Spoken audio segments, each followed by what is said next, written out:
अस्सलामुअलैकुम। मुल्की और गैर मुल्की ताज़ा तरीन खबरों और करंट इशू से बाखबर रहने के लिए हमारे साथ रहें। रुक करेंगे यूसुफ वाला का, जहां से रिपोर्ट कर रहे हैं हमारे नुमाइंदे advocate Imtiaz.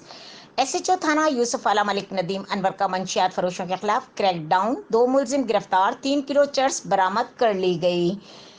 SP madam Shahida Naureen के अहकामात पर एसएचओ थाना यूसुफ वाला मलिक नदीम अनवर का अपनी टीम के हमरा समाज दुश्मन अनासिर के खिलाफ क्रैकडाउन जारी। एसएचओ थाना यूसुफ वाला ने मुखबरी की इत्तला पर मुख्तलिफ जगहों पर छापा मारकर 2 मंशियात फरोशों को रंगे हाथों गिरफ्तार कर लिया। मुलजिमान के कब्जे से तकरीबन 3 किलो चर्स और वटक रकम बरामद। दोनों मुलजिमान के खिलाफ अलग अलग मुकदमात दर्ज करके पाबंदी सलासल कर दिया गया। मजीद खबरों और अपडेट के लिए देखते रहें के न्यूज़ चैनल इंटरनेशनल।